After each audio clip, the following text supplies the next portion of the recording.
Assalamualaikum warahmatullahi wabarakatuh. Halo teman-teman semuanya. Perkenalkan, nama saya Cici Hardianti. Saya mahasiswi dari UIN Sumatera Utara, tepatnya mahasiswi dari Fakultas Dakwah dan Komunikasi, jurusan Komunikasi Penyiaran Islam. Nah, jadi di pembahasan kali ini kita akan membuat sebuah video pembelajaran yang mana membahas tentang bagaimana sih cara menjaga keutuhan dalam sebuah rumah tangga. Nah, teman-teman, kita pasti punya keluarga nih ya.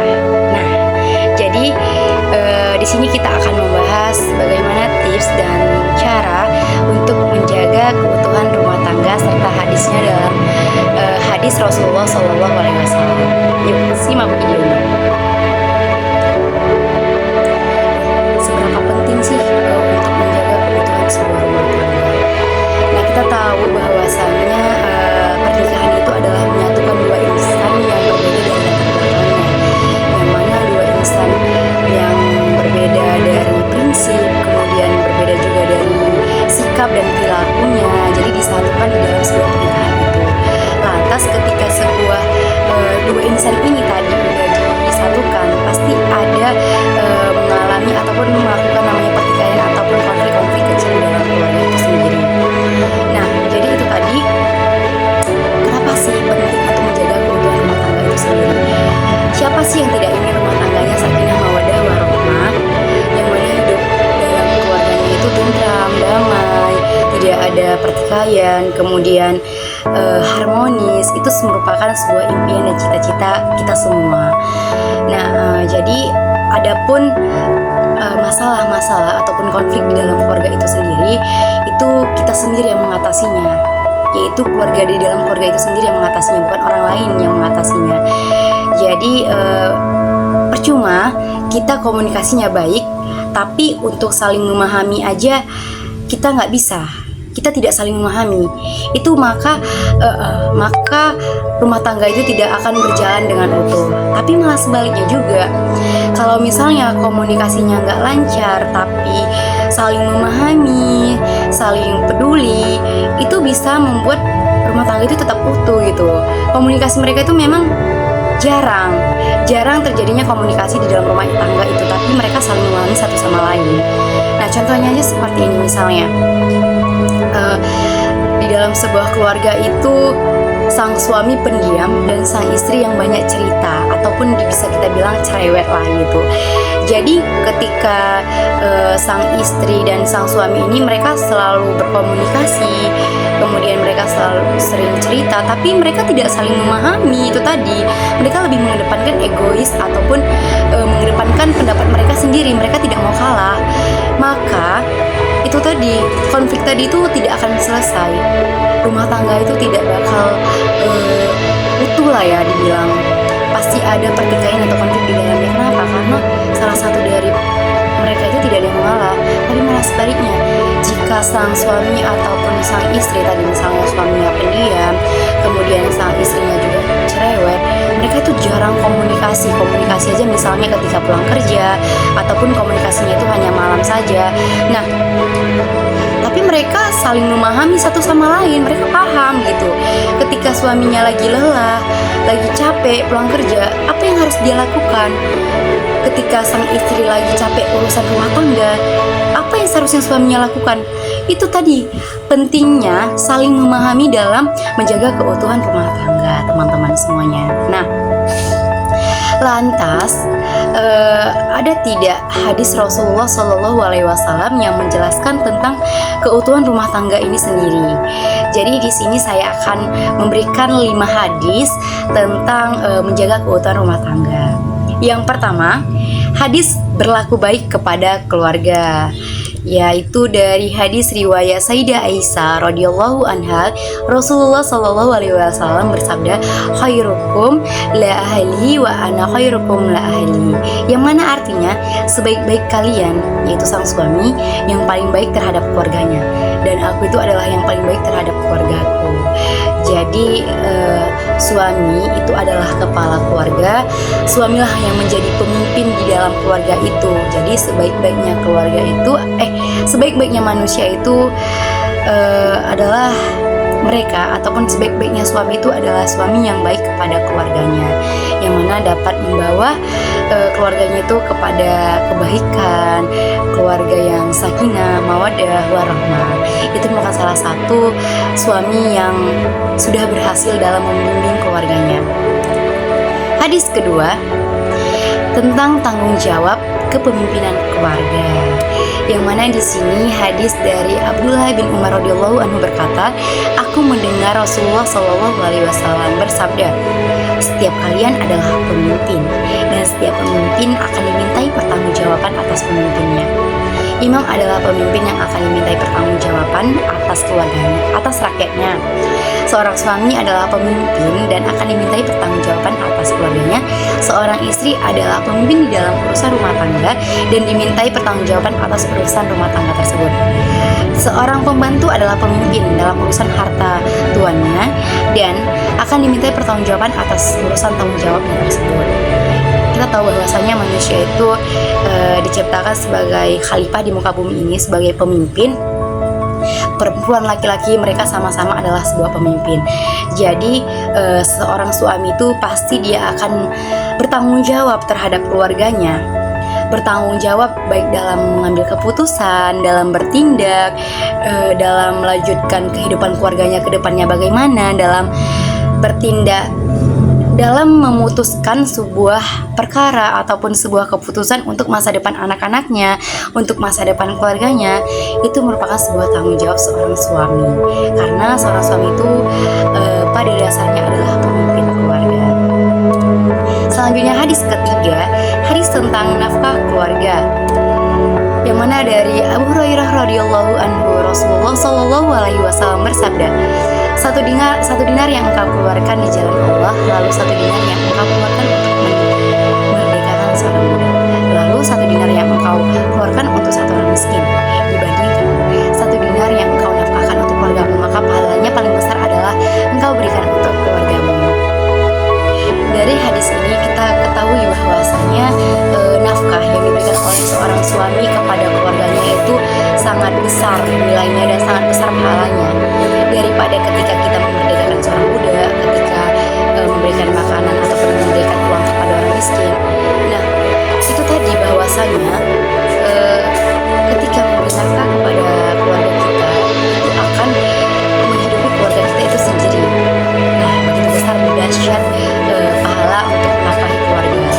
Ini menjadi motivasi ataupun pengajaran kepada suami ataupun istrinya ketika mencari nafkah dan menghidupi keluarganya, di mana nafkah atau rezeki yang didapatkannya dan diberikannya kepada keluarga itu sangat berkah dan banyak pahalanya. Kemudian kita masuk ke hadis keempat, yaitu hadis tentang ridho suami. Nah, ketika kita sudah menikah, maka ridho kita itu tidak di orang tua lagi, tapi ridho kita itu adalah di suami kita sendiri. Yang mana kita sebagai seorang istri, kita harus taat dan patuh terhadap ucapan dan larangan dari suami kita. Ketika kita ingin keluar, kita harus izin dulu sama suami kita. Ketika kita ingin bepergian, kita harus izin dulu sama suami kita. Kenapa? Karena ridho suami itu ridho Allah Subhanahu Wa Taala juga. Jadi ketika suami itu tidak ridho, maka Allah juga tidak ridho. Kita tidak tahu di jalan itu bagaimana, di luar itu nantinya kita bagaimana. Ada baiknya kita harus meminta ridho dulu kepada suami kita, karena suami kita itu adalah pemimpin dan kita harus mematuhinya. Karena surga itu tidak di bawah telapak kaki ibu lagi, tetapi surga itu ada di bawah telapak kaki suami kita dan kita harus menurutinya. Itu tadi bahwasanya besar sekali ya, sangat dahsyat ridho dari suami itu. Jadi untuk kita sebagai perempuan, apalagi remaja-remaja ke depannya, ini merupakan sebuah pengajaran untuk kita nantinya menjadi seorang istri, untuk selalu patuh dan taat terhadap suami kita. Kita tidak boleh melawan dan kita harus selalu mengharap ridhonya. Kemudian kita masuk ke hadis kelima, yaitu hadis tentang bersabar atas perangai pasangan yang tidak kita sukai. Nah, ini nih yang sering terjadi di dalam sebuah keluarga, yang mana salah satu pasangannya itu tidak suka perilaku sang suami ataupun sang istrinya. Jadi inilah yang biasa menyebabkan pertikaian atau konflik di dalam sebuah keluarga tersebut. Contohnya bagaimana? Ketika seorang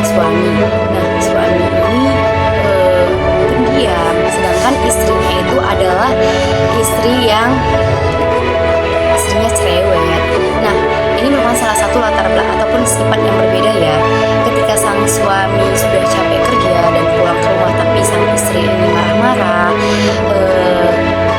meminta itu, sedangkan suami ini sudah capek lapar, maka sang istri ini tidak paham sama suaminya, maka itu terjadi konflik di dalam rumah tangga. Konflik itu tidak bisa kita hindari. Inilah yang bisa menyebabkan rumah tangga itu berantakan. Ada yang memilih untuk berpisah, ada yang memilih untuk untuk tidak bersama lagi. Jadi inilah salah satu penyebab dari retaknya rumah tangga itu sendiri. Nah, apa bunyi hadisnya? Rasulullah mengajarkan agar kita tidak membenci pasangan kita karena hal yang tidak kita sukai darinya. Dalam hadis diriwayatkan dari Abu Hurairah radhiyallahu anhu, Nabi SAW bersabda, janganlah seorang mukmin itu membenci seorang mukminah, sebab jika ia tidak senang atas perangai wanita itu, tentunya ia menyukai perangai lainnya. Jadi dari hadis ini bahwasanya ketika seorang suami itu tidak suka dengan salah satu perilaku istrinya, pasti dia menyukai perilaku yang lainnya. Jadi jangan menjadi patokan ya. Kalau misalnya sang istri malas masak, itu tidak menjadi patokan untuk membenci suaminya. Malah seorang suami itu harus membimbingnya, mengajarkannya atau menasihatinya, karena pasti ada hal ataupun perilaku lain yang disukai oleh sang suami. Jadi di dalam sebuah rumah tangga itu tidak suka terhadap perilaku salah satu pasangannya itu hal yang wajar, tapi balik lagi bagaimana kita individu kita itu untuk menyikapinya. Lantas ada beberapa teknik ataupun metode yang digunakan untuk tetap menjaga keutuhan rumah tangga. Apa saja? Yaitu yang pertama, menyesuaikan cara berkomunikasi, yaitu dari segi bahasa, intonasi. Ketika kita ingin berkomunikasi ataupun berbicara dengan pasangan kita harus lihat kondisi dulu, bagaimana dia hari ini, apakah dia lagi ada masalah, harus kita sesuaikan dengan kondisinya. Kemudian yang kedua itu adalah terbuka, tidak ada yang tutup-tutupi. Jadi ketika kita berumah tangga, agar rumah tangga kita tetap utuh, kita harus bersifat terbuka, jujur, tidak ada rahasia-rahasia di antara suami dan istri. Kemudian menegakkan sholat, ini salah satu contoh ya penerapan untuk menjaga keutuhan rumah tangga itu sendiri. Sholat berjamaah dengan istri, kemudian dengan anak, itu dapat meningkatkan ataupun dapat menciptakan keluarga yang harmonis. Karena dekat dengan Allah, maka keluarganya akan dijaga tetap keutuhannya. Kemudian makan bersama. Nah, makan bersama ini juga dapat menciptakan keutuhan rumah tangga. Jadi ketika kita makan bersama, makan siang, sarapan, makan malam bersama keluarga, itu bakal mencipta keutuhan rumah tangga itu sendiri. Yang mana di dalam makan bersama itu pasti ada komunikasi di dalamnya. Selanjutnya, komunikasi sebelum tidur. Ini juga sangat penting untuk menjaga keutuhan rumah tangga. Yang mana apalagi kita sebagai seorang ibu, penting ya sebelum tidur itu kita harus tanya dulu anak kita apa masalahnya dan dia apa yang nggak dia sukai. Misalnya tadi di sekolah dia ada masalah, terus ketika berkelahi dengan ayahnya, apa sebenarnya penyebabnya, apa yang dia tidak sukai. Kita harus berkomunikasi sebelum tidur. Karena apa? Karena ketika kita sudah ketika kita membawa amarah kita, masalah itu dalam tidur, maka itu akan menjadi dendam untuk diri kita sendiri. Jadi sebelum kita tidur itu ada baiknya masalah itu kita selesaikan dulu dengan cara komunikasi yang baik. Nah, itu tadi teman-teman metode ataupun teknik cara untuk menjaga keutuhan rumah tangga. Selanjutnya kita akan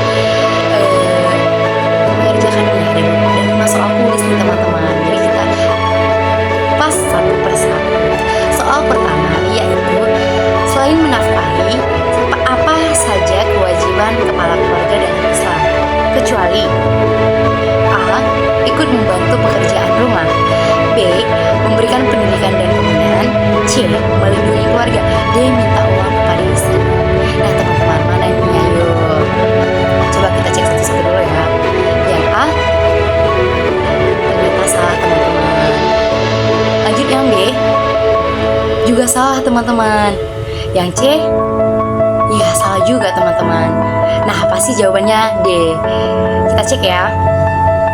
Nah benar kan teman-teman, jawabannya itu adalah D, yaitu kecuali meminta uang kepada istri. Soal nomor 2, Apa yang akan kita lakukan sebagai anak jika melihat orang tua kita bertengkar? A. Dilerai, B. Ditonton, C. Dibiarkan saja, D. Ikut bertengkar. Yang mana nih? Ayo, pasti udah tahu nih teman-teman jawabannya apa kan? Nah, kita cek satu-satu. Dari D dulu. D, salah. Kemudian C, juga salah. D, B, salah teman-teman. Ternyata jawaban yang benar itu adalah dilerai. Sebagai seorang anak, jika melihat kedua orang tua kita bertengkar, kita harus memarahinya. Soal nomor 3, sebagai seorang ibu, apa yang dilakukan jika anak melakukan kesalahan? Nah, apa yang harus ibu lakukan ketika anaknya melakukan kesalahan? Apakah dimarahi, dipukul, dibentak? Ayo kita cek satu-satu. Kita cek dari A, dimarahi.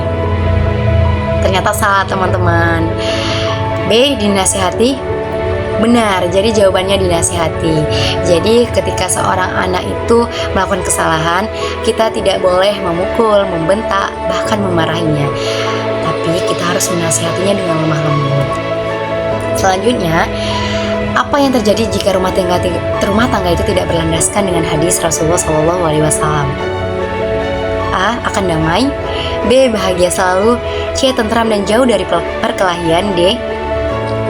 Pasti akan dipenuhi dengan konflik, berantakan rumah tangganya nih. Yang mana nih teman-teman? Kita cek satu-satu ya. Dan A, ternyata salah teman-teman. Jawabannya bukan A. B, juga salah. C, tidak. Kemudian yang D, benar nih, ternyata jawabannya adalah D, yaitu bakal berantakan dan dipenuhi dengan konflik. Kita ke soal yang terakhir. Apa yang dapat dilakukan agar keluarga tetap harmonis? A. Terbuka tanpa harus ada rahasia. B. Mengedepankan ego. C. Selalu berbohong. D. Selingkuh. Ayo, yang mana nih? Satu-satu kita buka ya. A dulu.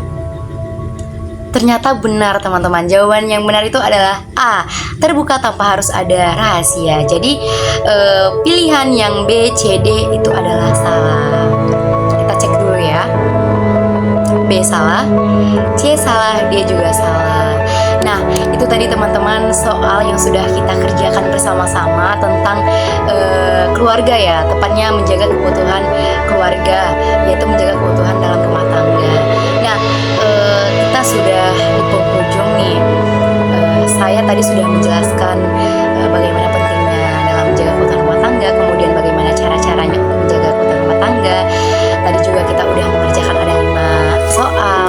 Nah, jadi ini yang bisa saya sampaikan kepada teman-teman semuanya, bahwasanya kita sebagai calon suami ataupun calon istri untuk kedepannya nanti kita harus menyiapkan mental, fisik maupun finansial